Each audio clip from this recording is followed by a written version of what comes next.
Predsjednik Univerzitetskog sportskog saveza Srbije sa nama, sa mnom u studiju Aleksandar Simić. Dobro jutro, dobro mi došli u jutarnji program i u prelistavanje. Čitate novine svako jutro? Svaki dan. Svaki dan? Da. Sve ili imate neke određene koje baš... Većinu neke ne čitam, ali recimo ovo što se tiče ovih životnih stvari, sve ove najtiražnije čitam, kao i svi.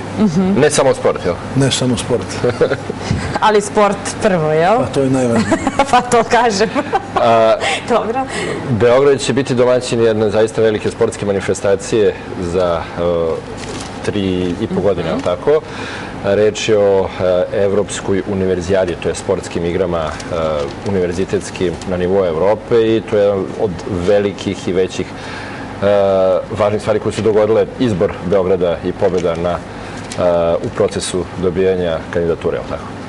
Tako je, na našu veliku radost 9. aprila ove godine Beograd je pobijedio finski grad Tampere, iako su oni 3 puta bili prethodno konkurenti i na osnovu svih prognoza i nekih čak dobronamernih savjeta Finci su predlagali da se nekako dogovorimo da mi budemo poslednjih domaćini, međutim nismo pristali na takav dogovor i za divno čudo gradonačelnica Tamperea, pošto vlada mišljenje da su Skandinavci ledeni, ona se zaplakala jer je teško pao taj poraz. Međutim, priznala je da je pobjedio bolji kandidat i ja zaista mislim da je Beograd, odnosno na Tampere, mnogo bolji kandidat i smatram da od Beograda malo gradova u Evropi može tako organizovati način kako to Beograd može da uradi.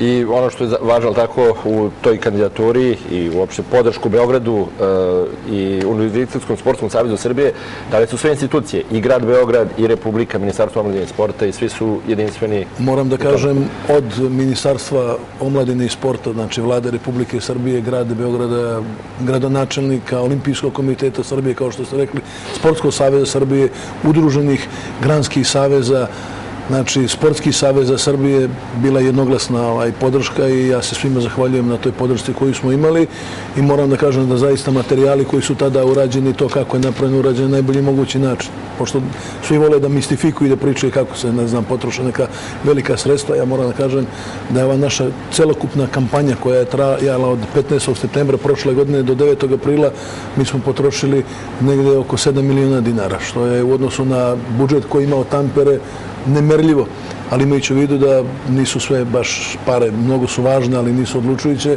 Mislim da je i ono što je Beograd ranije radio, neki dobar ugled koji Beograd ima, imidž sportske zemlje, sportskog grada. I lični kontakt je tako u tom? Pa moram da priznam malo i lični kontakt, ali pre svega ovo o čemu smo govorili, znači ugled i sporta, i sportista, i grada, i svih rezultata koje sportisti naši postižu.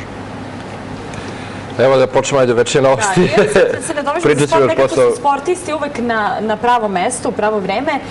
Održan je jedan bazar u Mixer House-u, mesto gde su okupljeni bili pravi ljudi, prave stvari o kojima se razgovaralo. Bazar za izgradnju dečjeg odeljenja u Nišu, u pitanju je onkološko odeljenje. Čak 452.000 dinara su poznati prikupili na ovom sportskom bazaru sinoć. Tako da svaka čast svima koji su učestvovali na ovakvoj jednoj manifestaciji.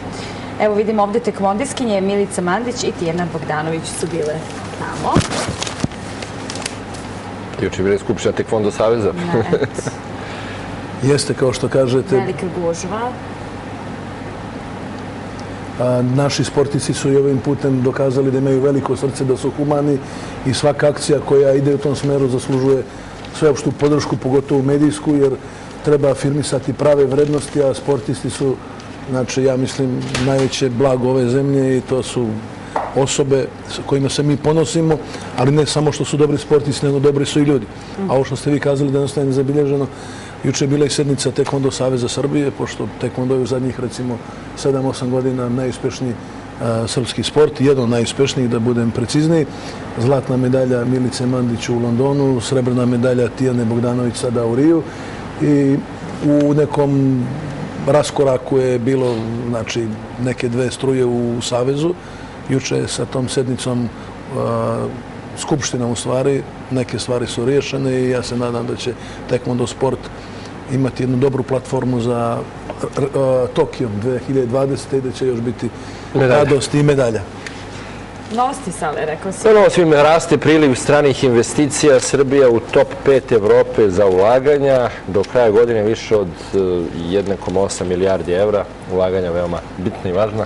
Bez toga nemamo kud, ja uvek podržavam, znači treba afirmisati stvari od kojih živimo, a ne skandale koji su novine prepune, znači to je jedan dobar primjer. Nova godina, kažu, već je rasprodata u nekim turističkim centrima u Srbiji. Recimo na Kopaoniku i Zlatiboru ima još vrlo malo mesta. Tako da ukoliko ste htjeli da idete na zimu negdje na neku našu planinu, onda preporučujemo da to uradite što pre. Podatak isto u večernjim novostima ekonomija. Uprkos pojačanom radu republičkih inspekcija ne pada broj neregistrovanih saobraćajnih preduzeća. Na crno se preveze 12 miliona putnika. Nevjerovatno gotovo podatak. Zaista, to je za Sjedinjene Američke Države to je bilo veliko, a ne za zemlje kao što je Srbija. Eto, još jedan podatak. I time gubimo 100 miliona evra, evo, poreza bar. Još jedan podatak da naše inspekcijske službe to reše. Biće veći priliv u budžetu. Evo, oktobarski rekord Air Srbija Cargo, mozzarella do Sjedinjenih Američkih Država stiže iz Beograda za 5 meseci, od kada je prvi avion poletao na relaciji, dakle, Beograd-New York. Air Srbija Cargo prevezla do Amerike hranu proizvedenu u Srbiji, ali i mozzarellu iz Italije, odeću i mašinu iz Turske i Rumunije, poštanske pošiljke i tako dalje i tako dalje. To raduje, ali ja moram da kažem, evo, pošto često putujem, da je zaista sada izuzetno zadovoljstvo putovati avionima Air Srbije. Prvo, izuzetan je servis, mislim da su i cene prihvatljive, a osoblje koje je zaista u avionima izuzetno ljubazno. I možemo da kažemo zaista s ponosom, s obzirom na onu halabuku, ne znam koliko je to plaćeno, nije plaćeno, počeo od aerodroma, pod aviona koji zaista pružaju izuzetan komfor. Činjenica da tokom leta Air Srbija možete pričati telefonima ili da budete na internetu, dakle i ta... Malo je kompanija koja to zaista nude, znači pohvale za Air Srbija. U svakom slučaju. A i činjenica da se leti direktno za New York puno znači, s obzirom da se rekao oko presedanja, oko gubljenja vremena i tako dalje, to za ljude koji idu do New Yorka puno znači, ali tako direktno? Pa ja mislim da je izuzetno to važno, ne samo za nas u Srbiji, nego to je jedna od rijetkih kompanija koja u regionu leti i kad odemo na aerodrom vidimo da ranije nekada bilo dovoljno pola sata prečekiranje, sada su velike gužve, što znači da je povećan taj promet i izuzetna stvar. Kamo sreće da je što više direktnih linija ka ovim destinacijama gdje naši ljudi putuju. Bilo bi dobro i za Kanadu, ako je moguće, to su radi vjerojatno jer Srbiji razmišljaju, ali imajući u vidu da je naša dijaspora isto tamo velika, bilo bi nam mnogo bolje i udobnije da putujemo i ne bismo gubili toliko vremena. Da. Kada govorimo o tom razvoju sportskog duha, nešto o čemu kaskamo sigurno za Evropom, ali evo, čini se da će biti bolja situacija, jer se planira još 119 km novih biciklističkih staza u Beogradu. Do 2021. godine biće potpuno proširena postojeća putna infrastruktura. Vozite bicikl? Nažalost, ne vozim bicikl, znam da vozim bicikl, ali ne vozim. Ne vozim, što ne znači da drugi ne treba da voze bicikl. Ali ovo što vi kažete, svaka sportska infrastruktura, pogotovo jer ja sam vezan za sport i profesionalno, znači raduje i znači svaki objekat koji se u Beogradu izgradi, ne samo u Beogradu nego u našoj zemlji, zaslužuje određenu pažnju i kamo sreće da gradimo, da ne rušimo, jer u nekom prethodnom vremenu mi smo bili svjedoci da smo baš više rušili nego što smo gradili. Pa znate kako, evo kažu da će biti postavljene i 150 novih stanica za iznajmljivanje bicikla, što je negde vi dosta putujete u svetu potpuno normalno da možete da sednete na bicikl i obiđete grad. Pa evo, nadamo se da će tako biti i u našem gradu. U Holandiji je bicikl glavni prevozno sredstvo, ono što je zaista zdravo, a malo košta, mislim da narodu se isplati, to treba podržati. Kaže, od 1. januara moguće sankcije za pacijente koji propuste 2 termina kod doktora. Izgleda da ćemo morati da idemo na te bar sistematske preglede kako bi bilo naravno uštede u zdravstvu. Ko ne opravda izostanak sa zakazanih termina, godinu dana neće moći da zakaže pregled. To je novo za mene, nisam vidio za tu vrstu sankcionisanja, dakle, ali da je cilj kao da bi se smanjile liste čekanja u domovina zdravlja. Neće se time smanjiti liste čekanja. Liste čekanja se smanjiti boljom opremljenošću medicinskih ustanova, malo većom zdravstvenom kontrolom. Sad zamislite ako čovjek nije svestan, znači treba raditi na informisanju, treba ljude upoznati o značaju tih pregleda, a ovako ako samo administrativnim merama budemo to rešili, mislim da u to niko ne veruje da će se na taj način smanjiti liste. Ja ne verujem isto. Ili kuvate? Ne kuvam. Pitam zato što ovdje je jedan zanimljiv tekst u novostima. Kaže, kuvanje je znak ljubavi. Do ljubavi preko stomaka, kaže poznata izreka, a u njoj ima istine, jer kaže, pokazuje anketa među 2000 Britanaca koji su odgovarali na pitanje kako pokazuje privrženost partneru, prijatelju ili rođaku, tako što skuvaju neko lepo jelo. Pa ja mislim da je to jako lepo kad neko zna da skuva. Sad, ja volim da jedem, tako da jeste od... Dobro, bar neko jaje, virš. To znam, to je lako. To znam. Dobro, dobro. Rukometašice naše su startovane na Evropskom prvenstvu pobedom protiv Slovenije juče 36-34. Svaka čast, mi navijamo za naše, znači ovo je dobar korak, ali je prvi, znači prvenstvo je tek počelo.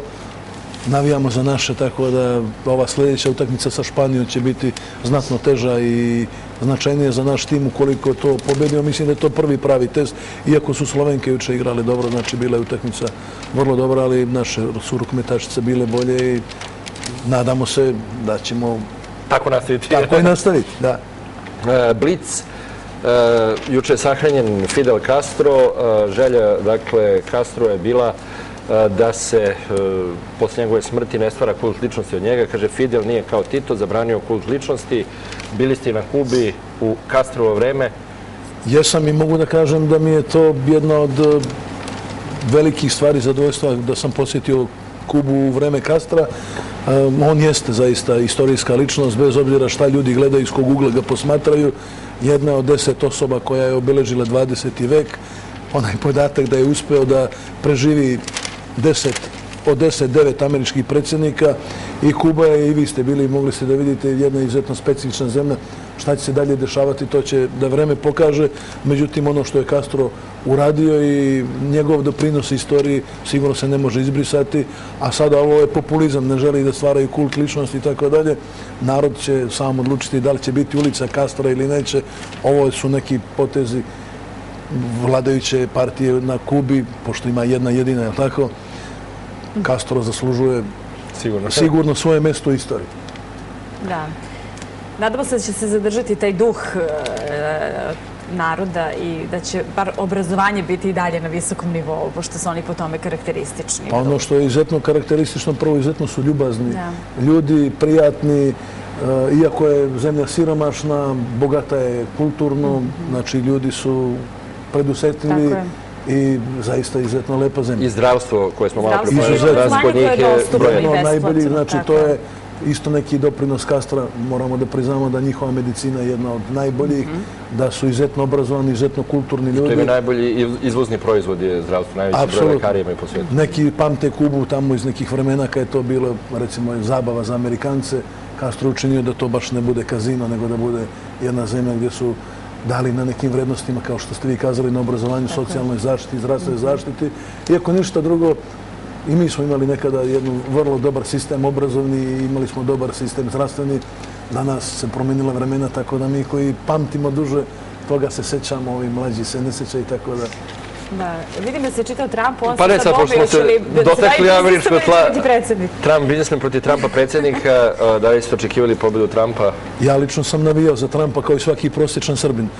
Ne iz razloga što će to nama doneti neki boljitak ili ne znam šta, ali puno toga se dešavalo i gospodin Clinton i gospođa Clinton baš nisu u najboljem sećanju ostali našem narodu. A ne očekujem ništa, znači američka politika vodi svoje interese, sledi, tako da nadam se da će nas malo ostaviti sa strane, da nećemo biti trn u oku, a i mi ćemo, nadam se, biti mudriji pa ćemo znati koji broj cipela nosimo i tako ćemo se ponašati. Čitala sam negdje da se Milanija ljuti da preti sudom nekim ljudima u Sloveniji koji stavljaju njen lik na određene proizvode, recimo na med, na kolače i to koje. Pa dobro, to je tipično. Poslije mi skočila prodaja. To je tipično američki, znači ne može da se ništa prodaje bez nečije saglasnosti. Sigurno da ova pobjeda Trumpa je doprinela i popularnosti Milanije još više, ali zemljaci Slovenije da malo zarade na njenom liku. Čini se da se jednako piše i o njoj koliko i o njemu.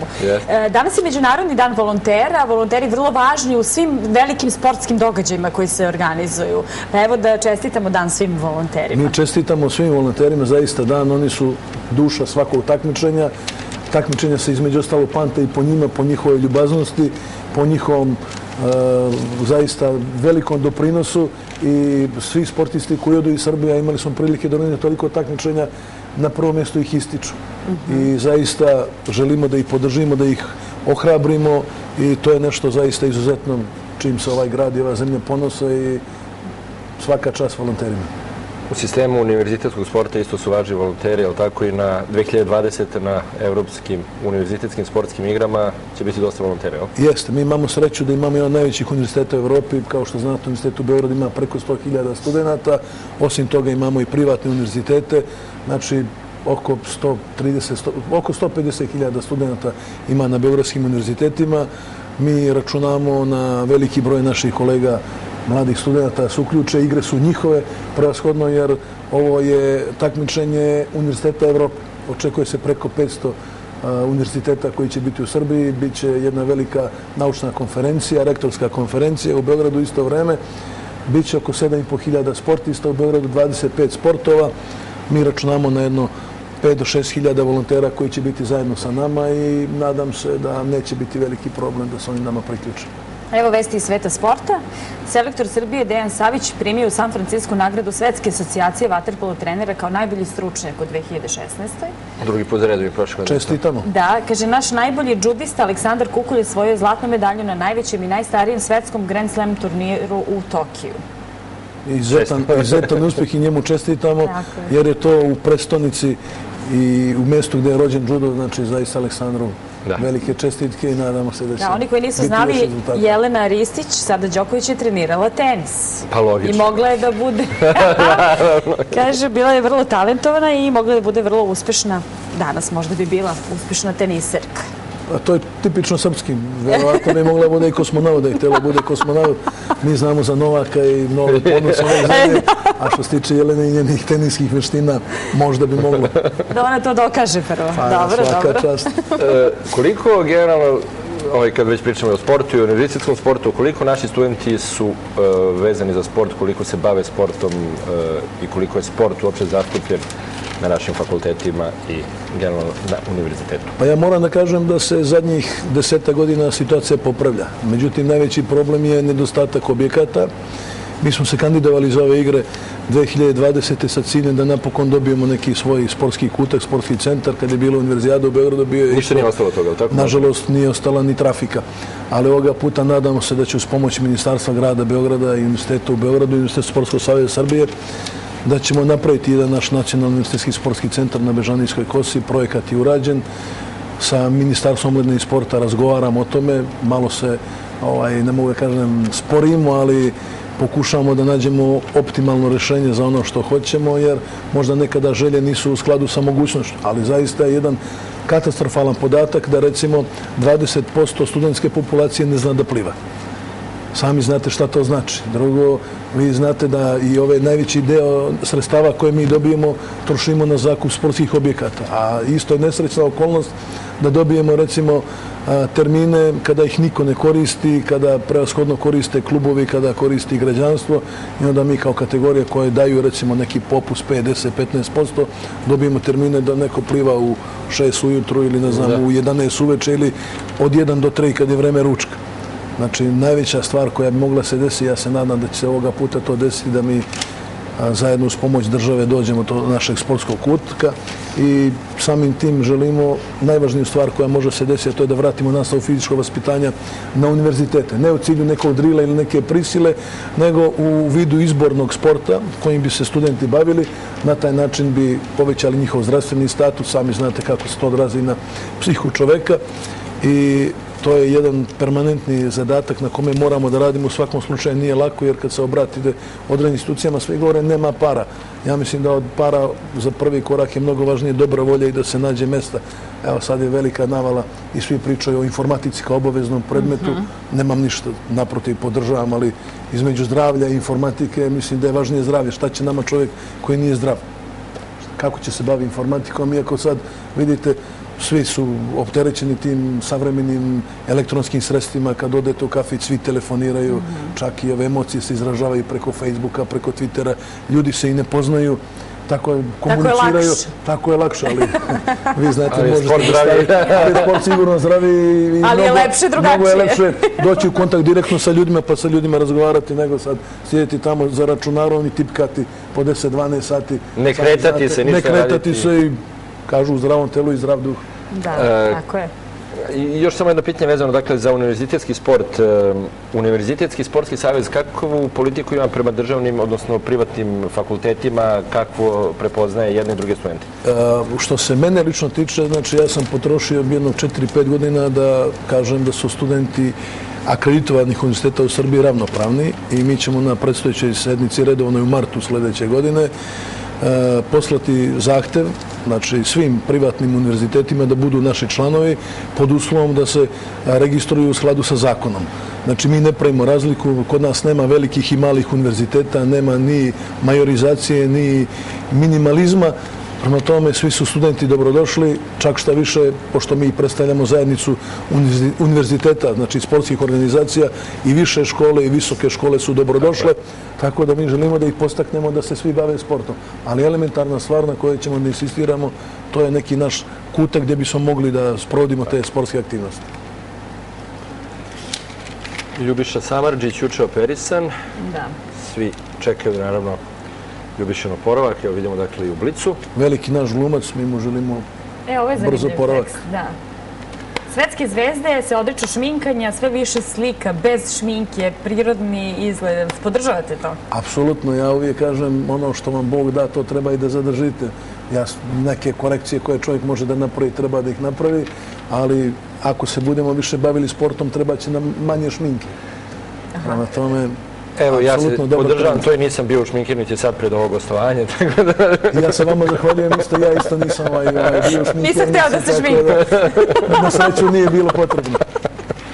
Jeste bili na koncertu Bijelog dugmeta? Nisam. Niste, dobro. Vidim da pišu novine i dalje o tome. Kaže, Bebek, Bijelo dugme me uopšte ne zanima. Znate kako, Bijelo dugme je obeležilo neki naš period odrastanja.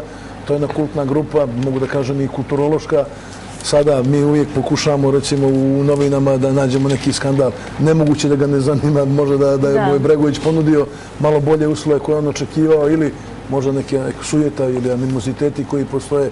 U svakom slučaju, Željko Bebek je deo Bijelog dugmeta i to ne može niko da porekne, pa ni on sam. Tako je. Generalno štampa, počeli smo sa pitanjem da li čitate štampu, kako vam izgleda štampa, da li je mnogo žutih naslova, mnogo crne hronike ili to narod voli? Nažalost jeste, narod to ne voli, nego narodu se servira. Ja mislim da bi mnogo bolje bilo kad bi se afirmisale neke prave vrednosti.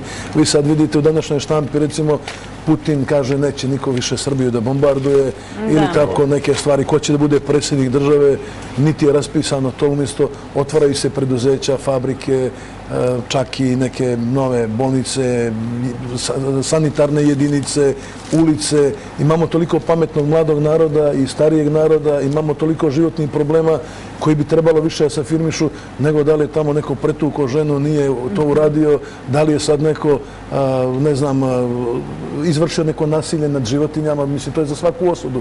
Ali vi sami ste svedoci, uprkos velikoj kampanji bilo čemu, broj se ne smanjuje. Znači da je to jedan problem koji mora da se gleda na drugi način. Drugo, koliko god da imate dobru kaznenu politiku, ona ne rešava stvari. Više se rešavaju stvari kroz obrazovanje, kroz kulturu, kroz informisanje. I da budem iskren, kad uzmem recimo novine, prvo što tražimo u novinama je neka sportska strana, da vidim šta su radili naši sportisti, a kada vidimo, recimo, i ovo, zaista preskočili smo, nismo kazali za ovu reformu našeg u politici. Evo, to imate.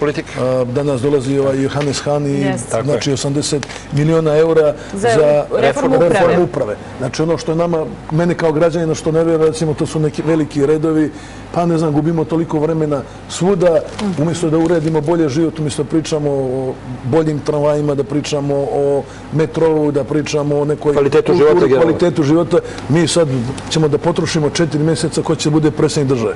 Znači nama mediji serviraju narodu. O svemu tome pričamo na Studiju B, svaki dan. Vama zaista hvala na tome što vodite računa o zdravlju mentalnom nacije, ali u svakom slučaju narod ne može da utiče šta će novine da pišu. Verovatno da neka vest, neki skandal koji se objavi, neka pevačica ili neki tamo pevač koji je bio negdje, to neko voli da čita i sad da li neko ruča u nekom restoranu, mislim, baš me briga nek ruča. Koga to zanima, da. Ko se razvio, ko se nije razvio, ko se s kim voli i ne voli, koga to zanima. Ali eto, kad se nameće, onda i preko medija se utiče na interesovanje ljudi. Evo i televizije, dođu, znači, neki ljudi koji su nevažni u životu, da ne govorimo tim nesretnim realitijama, znači, dođu ljudi sad na živote i sad oni preko noći postaju zvezde, sad neka zanimanja kojima se čovjek nikad ne bi bavio, imate kriminalaca, imate prostitutki, i ne bi hvalili.